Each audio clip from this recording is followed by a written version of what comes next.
esse livro, eu comecei a escrever um outro livro chamado Um Cadáver na Banheira, que esse eu tenho aqui para mostrar também, que é esse aqui. Um Cadáver na Banheira, vamos lá. E esse livro eu ambientei uma parte dele em Rio do Sul. Tem uma parte da história que acontece aqui. Aqui em Rio do Sul? Aqui em Rio do Sul, Que o Jorge Gustavo de Andrade, que é o personagem, ele seria um rio-sulense. Um rio-sulense.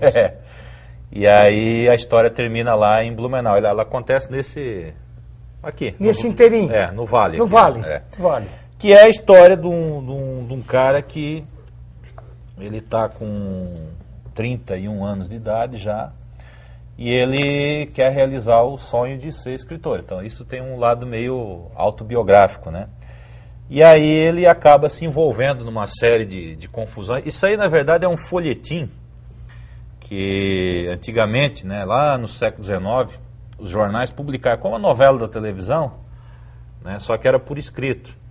Então, quando chega no final do capítulo, sempre tem o gancho, né, para criar o suspense, para jogar você pro dia seguinte, pro próximo capítulo, né? Claro. E aí eu fiz meio pesquisei esse formato de narrativa, né, e escrevi. Eu até coloquei ali folhetim contemporâneo, né. Isso eu lancei em 97, um ano depois do primeiro livro, né? E esse foi muito legal, esse livro, porque o primeiro, assim, poucas pessoas leram, até porque era uma edição mais limitada, né? E esse primeiro livro era um livro assim meio pesado, então teve gente que não entendeu direito e tal. Mas esse aí foi muito bom, a recepção dele foi muito boa, né? Então muita gente, né, depois desse livro eu comecei a fazer um trabalho com colégios, né, com escolas, um trabalho de incentivo à leitura e tal. E a partir desse livro daí a coisa então deslanchou, daí a coisa foi para frente, né? Daí eu continuei praticamente um livro por ano, né? Esse trabalho que você fez em escola sobre leitura, que conclusão você chegou? O povo lê bastante. Olha, livro, vamos falar livro. Porque jornal todo mundo lê, revistas aí, mas eu quero saber livro. Olha, eu visitei escolas assim em todo o estado de Santa Catarina, todas as regiões e de outros estados também, mas principalmente aqui. E eu percebi uma coisa. Nós temos duas realidades básicas, né, na educação. Aquelas escolas mais centrais, particulares ou não, né, que são escolas, digamos, mais bem cuidadas, né, e tal. E aquelas escolas que realmente estão em regiões assim muito pobres, né. Eu nunca fiz distinção. Eu sempre, né, me convido, se eu tiver, né, tempo, né, eu não tem, pode ser rico, pode ser pobre, não tem problema nenhum. Branco ou negro não muda. Não tem problema.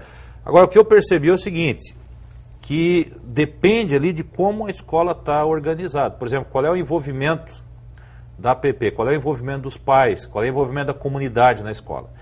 Então, aquelas escolas que mesmo estando em regiões pobres e a comunidade está envolvida, quer dizer, os pais estão ali acompanhando o processo e tal, ali vai ter ótimos trabalhos, não só na leitura, mas em todo o resto do processo pedagógico. E escolas, pode até ser escola de gente rica, pode até ser. Se não tiver um acompanhamento, se não tiver então, quer dizer, não está ligado à questão do dinheiro, esse negócio de incentivo à leitura. Então muita gente fala assim, mas coitado, o cara lá mora lá, não tem nem o que comer, como é que ele vai ler um livro? Isso é tudo bobagem. Como é que vai comprar um livro? Tudo bobagem. Tudo bobagem, né? Não precisa comprar, né? Hoje tem vários programas de distribuição de livros pelo governo estadual, federal, né? O que acontece é o seguinte, se a escola, né, eu repito, se tem uma participação da comunidade, a escola vai bem e, consequentemente, as atividades de leitura também vão bem. Agora, se a escola está meio assim, meio jogada, não adianta ter dinheiro que não resolve. Que não resolve, né? Tá. Qual foi o próximo livro, então? O próximo livro foi O Segredo da Montanha, que eu não tenho aqui para mostrar, que é um livro já mais... Esse aqui, O Cadáver na Banheira, foi uma brincadeira com o romance policial também, com as histórias policiais. E O Segredo da Montanha foi uma brincadeira que eu fiz com as histórias de espionagem. Espionagem. Né? Então, sobre o incêndio do Spitzkopf, lá em Blumenau, né, uma reserva ecológica. Esse incêndio aconteceu de verdade, em 95. Foi real, claro. E a história do Segredo da Montanha é explicar quem colocou fogo lá e por quê, porque não se tem uma explicação, né, real, oficial para o incêndio, né? Então foi uma brincadeira também com o gênero da espionagem, no final aparece uma conspiração nazista. Ele é um romance, assim, um livro infanto-juvenil. Infanto-juvenil. Esse foi bastante, assim, para a escola. Teve uma aceitação muito boa. Também, muito boa. Aí veio o seu quarto livro, então. O Impostor, daí. Daí é o seguinte, eu tenho aqui, ó, eu fiz uma... Isso aqui é uma coleção, né, de contos, que aí eu coloquei os meus 3 livros de contos, né? Foi esse aqui, O Impostor. O Impostor. Esse foi de 99, foi meu primeiro livro de contos, né? Esse livro aí também, tem contos aí que eu escrevi em 95, né, logo depois que eu cheguei a Blumenau, e são contos que eu estava experimentando. Então tem contos assim que são mais regionais, mais rurais, tem conto de terror, tem conto de suspense, tem conto sobre a infância, né, assim, que é mais lírico, né, mais poético. Então esse livro ele é um livro bem variado, porque ele reúne diversas tentativas, né, de gêneros diferentes, né. Mas eu gosto bastante desse livro. E outro dia até aconteceu uma coisa bem engraçada. Eu visitei uma escola lá em Jaraguá do Sul, né, a convite de um professor lá que faz um trabalho muito legal de leitura e tal, que há vários anos eu vou nessa escola. E era uma escola de 8ª série. Era uma classe, né, da 8ª série. Então o pessoal tinha assim 14 anos, né. Aí de repente eu me dei conta, pô, tem conto desse livro, né, que eu escrevi quando esse pessoal estava nascendo. Claro, quando esse pessoal estava nascendo. E agora o pessoal está lendo, né? Então para mim foi muito gostoso, foi, né? Uma emoção, assim, né? Que quando eu me dei conta, né, que isso estava acontecendo, sinal também de que eu estou ficando velho. Tá, e nessa coletânea, então... Daí depois veio o Filho do Feliciano, que desse eu não tenho aqui para mostrar, que é um livro que eu publiquei pela UFSC, né, pela Universidade Federal de Santa Catarina, e que é um romance também, um romance rural, assim, que fala de uma cidade do interior chamada Freijó, que é uma cidade fictícia, mas que representa as pequenas cidades catarinenses, né. E aí depois eu fiz esse aqui, né, Mistérios, Mentiras e Trovões. Esse aí foi uma experiência, um livro que ele pode ser um livro de contos, se você ler. Cada capítulo é um conto, mas também no final, se você ler linearmente, você vai ver que é uma história só. É uma história só. Porque as histórias elas se juntam no final. Elas vão se cruzando, né? Vão se cruzando. E esse aí também é um livro bem sobre a realidade rural, uma realidade que eu conheço, que eu me criei no campo, né? E sobre essas lendas, né? Lobisomem, tem um lado meio farsesco, mas tem um lado também de suspense, assim, né? Eu também gosto bastante desse livro aí. O que nós devemos dizer para encerrar o assunto livro? Tens ainda? Olha, daí tem... Olha, depois eu publiquei livros de crônicas, que são reuniões esse aqui eu gosto bastante. Esse livro aqui, ó. Casa Velha Night Club, que eu lancei no ano passado. Casa Velha Night Club. Night Club. Aí já você está vendo que a história já é diferente, né? Já. E aí o livro Mas isso aqui trata do... São contos. São contos. São contos. Esse aí, contos... Se cruzam no final também? Não. Esse aí, cada conto é independente, são contos assim, mais psicológicos, mais urbanos, né? Quero crer que mais maduros, assim, né?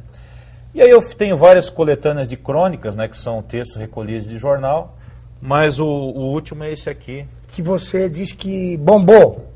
Tá indo, ele está distribuído no Brasil inteiro. No Brasil inteiro, né? Foi publicado por uma editora do Rio, a Grifos, né? Do Rio de Janeiro. E também, esse aí também eu gastei 3 anos escrevendo esse livro aí, né, que é um romance também, ele é um pouco policial, ele é um pouco psicológico, e está indo muito bem esse livro. Está indo, esse aí está tendo uma recepção muito boa, assim, né. E já é um livro já um pouco mais difícil, assim, né, um livro que exige um pouco mais do leitor, né. Mas a minha ideia é justamente essa, né, desafiar o leitor, né, é não subestimar o leitor, né. Desafiá-lo. Desafiar. Para ele ir a fundo. Ir fundo, Claro. E o novo trabalho teu, para nós ir ao nosso intervalo, tem um novo trabalho acontecendo? Não, agora, depois desse livro aí, eu estou dando um tempo, né? Está dando um tempo. O escritor ganha dinheiro? Olha, cara, depende. Eu tenho livros ali, por exemplo, esse livro aqui, ó. Esse livro aqui vendeu 15 mil exemplares, esse aqui, ó. Esse aqui?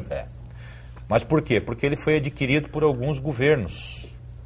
inclusive pela Prefeitura de Belo Horizonte. Por quê? Porque sempre se coloca a culpa no mordomo? A culpa no mordomo, é. A culpa é do mordomo. Porque os governos, eles trabalham assim, existem comissões, né, normalmente formadas por professores, né, e aí esse aí caiu na simpatia dessas comissões, então aí o livro, esse aí saiu bastante, né. Então, 15 mil exemplares? 15 mil, esse aí. E aquele lá? Esse aqui eu também lancei esse ano, também é uma coletânea de crônicas, né, O Homem que Pronominava. Esse aí também é um livro recente, né. Vendeu bem também? Também, esse não tanto porque ele saiu agora, faz uns 4 meses. Ah, né? saiu agora recente, então. É recente, Tá, e você não concluiu aquela minha pergunta. Dá para ganhar um dinheiro? Dá para sobreviver? Aí que tá, depende, porque se você quiser viver só da escrita, aí tendo também, trabalhando em jornais Sim. e tal, até que dá, mas não é uma coisa que eu recomendo, porque dá uma angústia e tal, porque teve uma época que eu vivi do que eu vendia. Aqui, batalhando para vender. No MOOC. No MOOC, no MOOC, vamos dizer assim. Principalmente na época aqui do Cadáver na Banheira, né? Então eu fiz o livro, também naquela época também não tinha editora.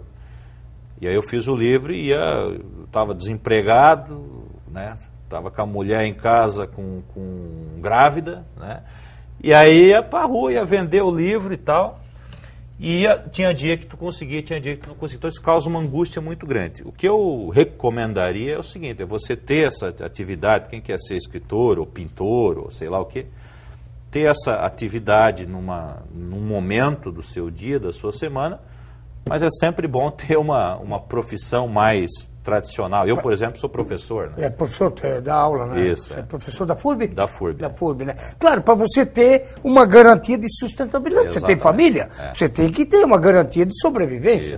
Isso aqui não é uma garantia de sobrevivência. Não é garantia, daqui a pouco dá, daqui a pouco dá menos, daqui a pouco dá mais. Evidente. Só que o prazer de poder você fazer aquilo que você gosta, que isso aqui você faz porque gosta e gosta do que faz. Que é escrever.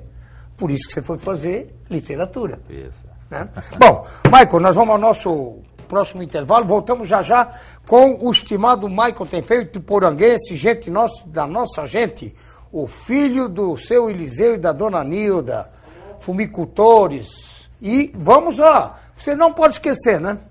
Eu quase que esqueço, ainda bem que a gente é alertado. Esse ponto aqui é uma coisa fantástica. E que coisa fantástica o ponto aqui. É uma coisa maravilhosa. O ponto aqui é show de bola. Fórmula 1 São Paulo, estaremos viajando de novo, mas vamos reviver um pouquinho o que aconteceu há um ano atrás. Que quando João Paulo Figueiredo esteve no Brasil, ou João Paulo II, ele conversou com João Paulo Figueiredo. Vamos escutar, tá impressionante isso. Daí... Não tem microfone no ônibus? Mas isso aqui não tá saindo, porra. Mas não tem um troço mais forte? Tem, mas eu não posso te mostrar agora. Explosão de emoções que vem e rolam, que traz de volta o sentimento de alegria. Você não passa por ninguém despercebida. Tem uma força, um furacão que não te solta. Esse perfume que me invade, me feitiça, me leva às nuvens e não quer trazer de volta.